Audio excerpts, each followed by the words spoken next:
النهارده هعمل فراخ بلدي اللي هي الفراخ الصغيره محشيه برز. مش هعمل بفريك النهارده، هعمله برز. هوريكم الفرخه قد ايه، وبعد ما غسلتها تمام خالص بالملح والدقيق كذا مره والليمون وخليتها، طلعت منها الزفاره ومن جوه ومن بره ومن كله. من جوه قشطه، حتى شلت الفشه اللي بتبقى من جوه زي الفل اهي من جوه. خلاص. في هنا بقى في الجناح دي المفروض نشيلها، اللي في الجناح دي اللي هي على حرف الجناح المفروض نشيلها، واللي هنا دي طرطوفة الجناح لان دي بتعمل زفاره، وراح شايلاها.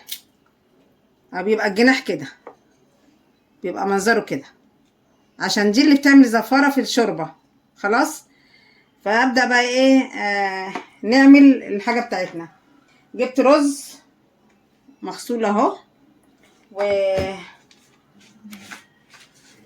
وبعد الرز ما غسلناه وركناه دلوقتي كده في بصل اهو، وفي فلفل اسود وملح. دي كل المحتويات بتاعتنا، المكونات بتاعتنا مع السمنه. خلاص. هنروح بقى على البوتاجاز نكمل الحاجات بتاعتنا. كده هنحط على البصل فلفل اسود، شويه فلفل اسود كده. هي الرز والفراخ بتحب الفلفل الاسود في الرز بتاعها، وشويه ملح،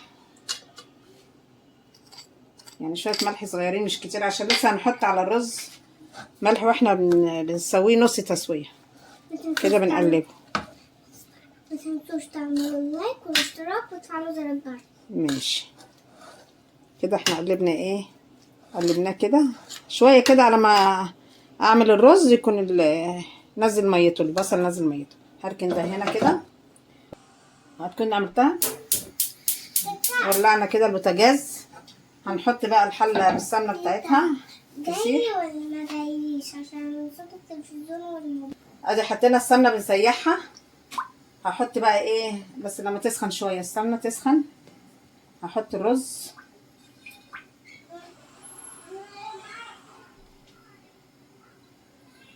كده. هنحط الرز على السمنه بعد ما غسلناه.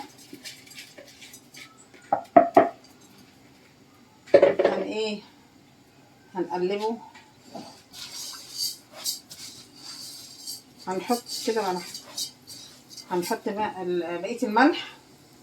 باقي الملح حطيناه. وهنحط فلفل اسود برضو.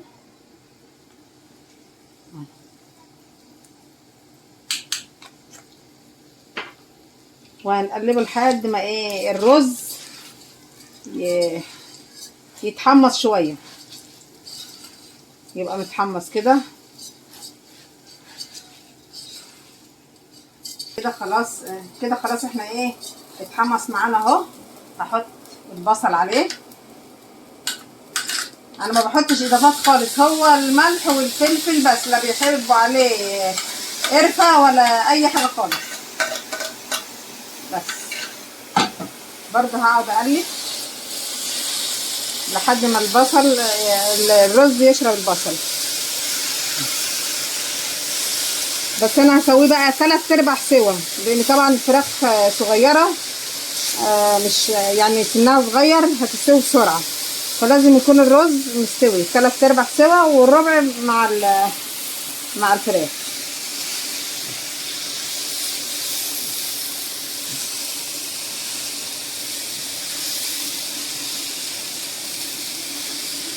كده بخلي البصل مع الرز يشرب البصل.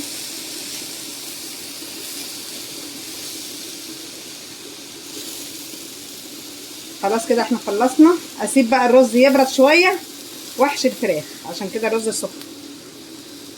بعد كده نحشي الفراخ كده. خلاص شرب البصل ميه البصل. هحط الميه عشان ياخد 3/4 السوا. بسم الله الرحمن الرحيم. بسم الله الرحمن الرحيم. بس مش عايزه ميه كتير، بس كده. هو كده بس. هنغطي عليه ونسيبه يستوي. خلاص. خلاص كده نعرق عليها.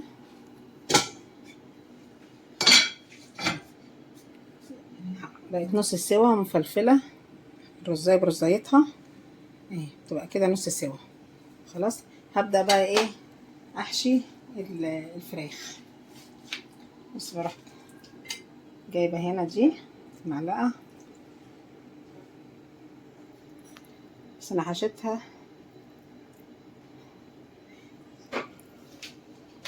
لحد ما بتاخد ايه اللي تحتاجها، يعني مش عايزه اكبسها جامد. خلاص كده، بس كده كفايه. شويه صغيرين كده على الباب هنا. خلاص كده كفايه. راح بقى ايه مكتفاها، اجي هنا راح مكتفاها كده، والرجل التانية برضو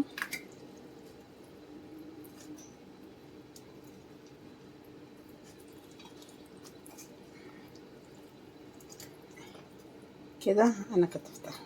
خلاص اجي بقى هنا في الرقبه بتاعتها برضو، واروح حاطه رز زي احشاها زي المنبار كده.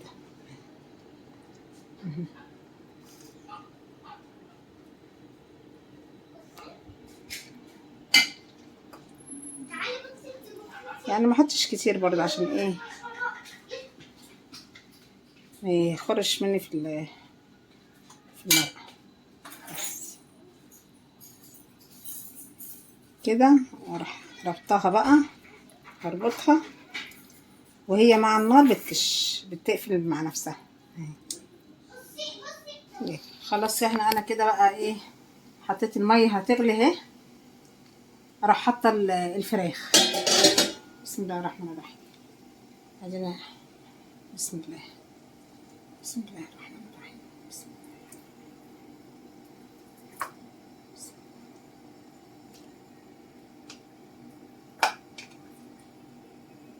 ان شاء الله الحلة هتكفي. بسم الله الرحمن الرحيم.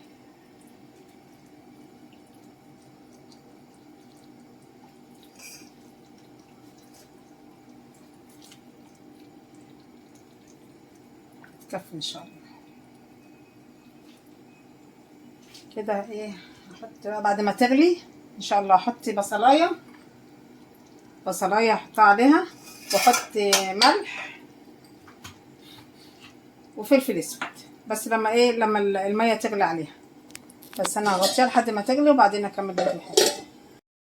خلاص كده ايه كده الفراخ غليت. يبقى على الوش كده في ريم ده بيعمل زفاره، فلازم ايه الواحد يشيله، لازم يتشال كل ده. الريم ده كله لازم يتشال، ما يبقاش في ريم خالص يعني. خلاص كده ايه شلنا الريم خلاص. هننزل بقى ايه بورق لورا شويه كده حلوين، عشان هما 5 فرخات فايه. ننزل بالبصل، بصلايه كده متقطعه 4/4. تمام. ننزل بقى بايه تاني، شويه فلفل اسود وشويه زعتر عشان يدي للشوربه طعم كده ويدي للفراخ طعم. الملح بقى ايه لما الفراخ تقرب تستوي هروح ضايفه الملح. فانا لازم ايه كده اهو اوزع لازم يتوزع كله مع بعضه. بس نسيبه بعد حد ما إيه الفراخ تستوي، وبعد كده نمشي ايه على الخطوه اللي بعديها ان شاء الله. خلاص كده ايه الفراخ بتاعتي استوت. فطبعا مش معقوله ان انا هعمل 5 فرخات يعني ناكلهم، فانا هقلق 2 والباقي اسيبه لما يبرد واحطه في الفريزر، بعد كده نستعمله في اي يوم تاني. طلع ال5 نطلعهم كلهم كده، ال5 كده ايه كده 4. وهنجيب ال5 واقول لكم بقى على ايه هتقولوا الشوربه دي هتعملي فيها ايه. هقول لكم هعمل فيها ايه.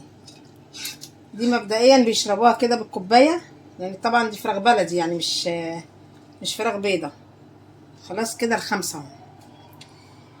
هنا في باقي معانا رز، ده رز اللي متبقي معانا بقية الحشو، ده بيجيبوه يحطوا في الطبق ويغرفوا في طبق رز ويحطوا عليه الشوربة دي، البهريز الجميل ده طعمه تحفة تحفة تحفة. خلاص كده، فانا هطلع منهم 2 احمرهم واوريهولكم بعد ما يتحمروا. شوفوا الجمال والطعامة، مفيش بعد كده.